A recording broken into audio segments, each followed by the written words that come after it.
酒驾，相信是大家最痛恨的一件事情。每年因为酒驾发生的车祸，不晓得造成了多少破碎的家庭。但是你知道吗？酒驾引起的死亡人数只占所有车祸原因的第3名而已，而第1名造成的车祸死亡人数竟然高达酒驾的3倍之多。今天我要引用国外知名研究以及我们研究团队最新的成果，来帮大家揪出并且重视这个道路上最大的隐形杀手，让大家都能快快乐乐出门，平平安安回家。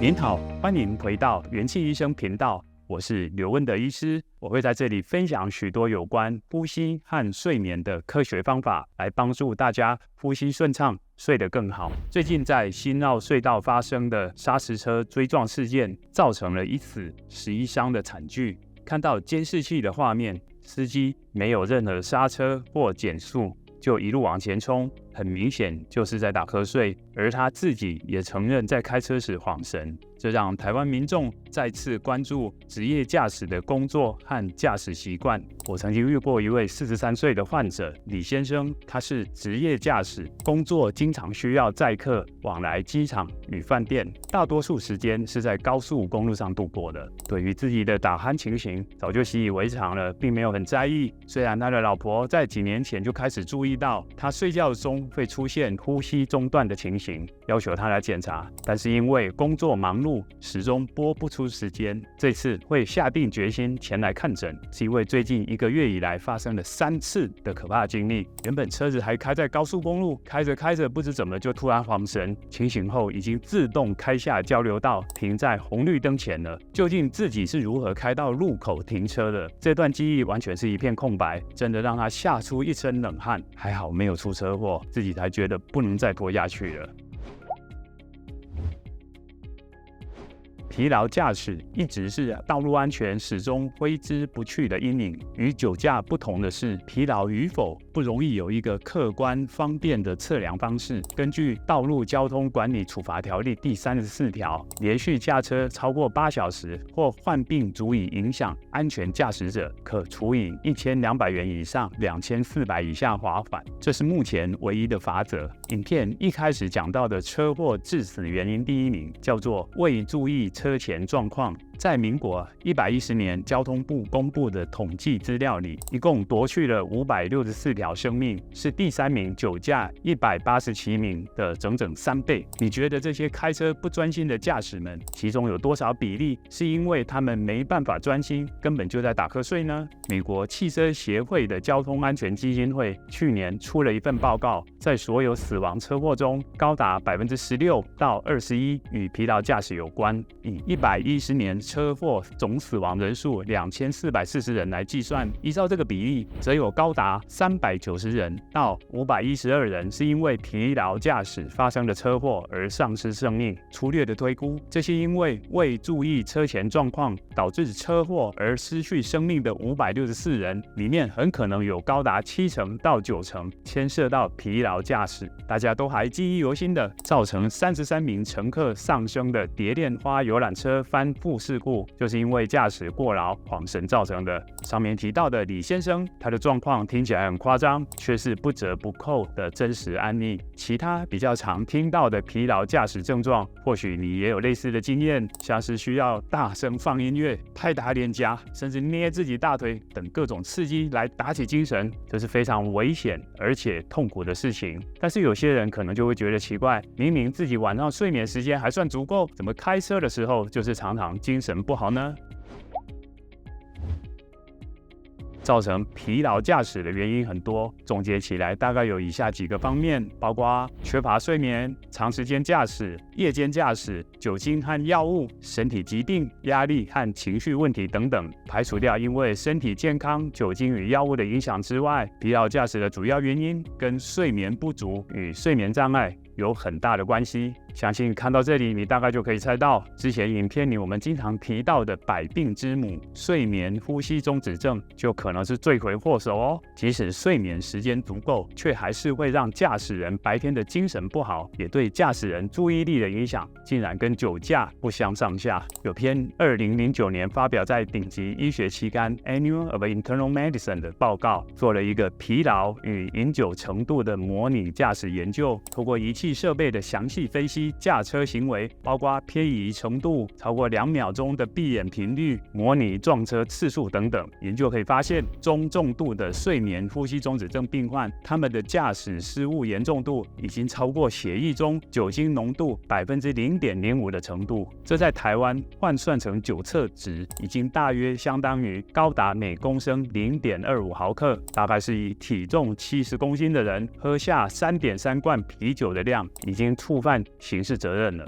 你可能会好奇像是卡车或游览车司机这些职业驾驶人罹患睡眠呼吸中止症的比例高吗？有个2013年的研究，针对在英国、澳大利亚和巴西的调查结果，认定驾驶疲劳与16%至20%的严重高速公路事故是有关的。其中，睡眠障碍，尤其是阻塞型睡眠呼吸中止症，是最主要的原因之一。而在2021年，芬兰的一个大规模调查研究，分析了1000多位卡车司机的睡眠品质问卷，并且针对其中的170多位司机进行睡眠检查与清醒程度测验，结果发现约有1/4的司机有中度以上的睡眠呼吸中止症，7%是属于重度的。在清醒程度测验中，受试者必须在一个昏暗的房间中尝试保持清醒。正常的话，一般来说可以维持34分钟以上。如果不到19.4分钟的清醒，就可以定义成明显有问题。在这个研究的结果看来，大约有5%的司机无法保持清醒超过19.4分钟，尤其是打鼾厉害的族群中，更高达24%有保持清醒的问题。想象一下，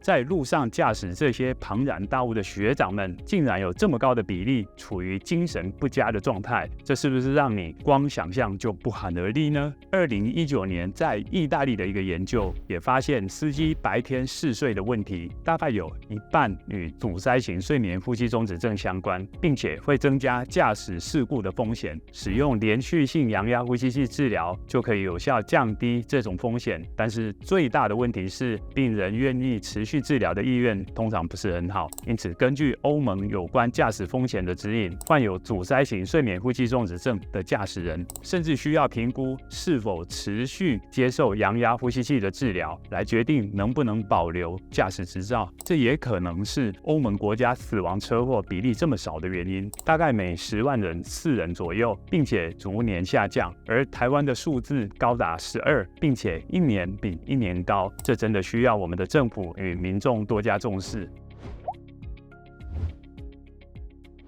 但大家也先不要责怪这些辛苦的司机大哥们，他们可能完全不知道自己得了睡眠呼吸中止症，就算知道，也不清楚这个对他们造成的影响。针对上面这些疲劳驾驶的研究中，可以发现，单纯询问司机有没有主观感觉想睡，并没有办法为研究者提供更多的讯息，作为判断是否会提高驾驶风险的依据。他们可能早就习以为常了，或者平常就习惯喝提神饮料，根本就不觉得自己有疲劳驾驶。因此，我们需要透过一些设备或装置来客观评估司机是否出现睡眠障碍与驾驶异常。我们自己的研究团队最近才刚刚结束的研究有相当明确的成果。过去2年来，我们针对计程车以及 Uber 司机进行了一个阻塞型睡眠呼吸中止症与疲劳驾驶的研究，借由放在车内手机上的软体，能够侦测车辆是否出现异常加速、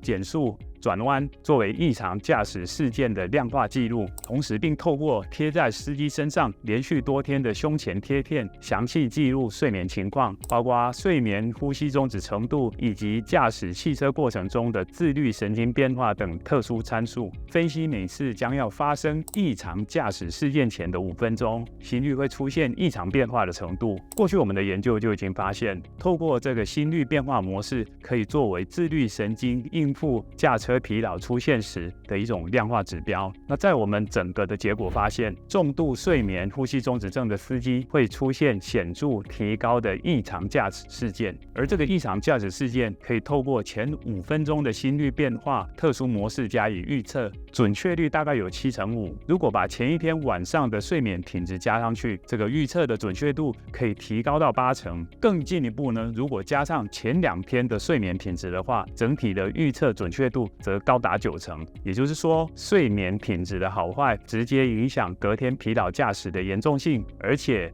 越多天睡不好，影响的情形越明显。这个研究我们比对使用连续性阳压呼吸器 CPAP 治疗3个月的成果，发现除了睡眠呼吸中止症明显改善外，异常驾驶事件也从每20公里 1.19 次大幅下降到每20公里 0.29 次，这是非常好的成果。所以我们的研究很明显的发现，透过改善睡眠呼吸的问题，能够直接减少疲劳驾驶的严重度。要改善睡眠呼吸中止症，尤其是占90%的阻塞型睡眠呼吸中止症 OSA， 除了运动、控制体重、饮食习惯外，目前在医学上最常见的治疗方式包括连续性阳压呼吸器 CPAP、口内装置，俗称止鼾牙套，或是手术治疗。其中没有侵入性可以立竿见影打开呼吸道的就是 CPAP 呼吸器，而其他没有使用呼吸器的病患，透过运动、控制体重、饮食改变等等，也都可以看到进步的趋势。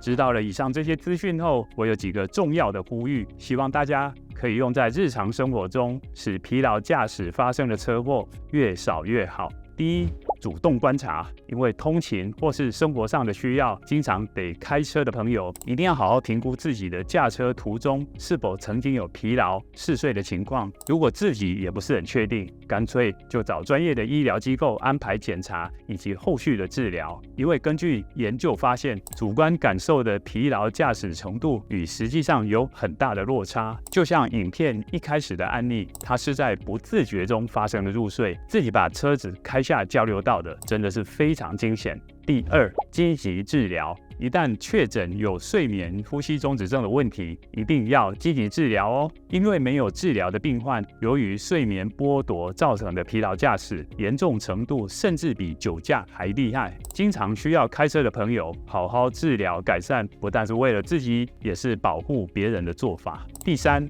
持续治疗遵从性。从前面的研究结果也可以发现，能不能持续接受治疗是最重要的关键。虽然氧压呼吸器 CPAP 的治疗效果很好，但是根据统计，愿意长期持续使用的病患比例始终是少数。其他的治疗方式包括止鼾牙套搭配口腔肌功能的训练，是一个相对简单、接受度较高的做法。也许一开始因为体重过重、严重度很高，采取呼吸器 CPAP 的效果比较明显，但是如果能够搭配控制体重，让严重度减轻之后，就可以过渡到止鼾牙套这一类比较愿意长期使用的治疗方式。第四，分享知识，请把这些资讯分享给你的亲友。只要有在开车，就一定要对疲劳驾驶等于酒驾这个事实牢记在心。上路前一定要睡饱，如果开到一半想睡，请一定要赶紧找个安全的地方小睡一下。如果有睡眠呼吸障碍，就一定要赶紧治疗。今天的节目就到这里。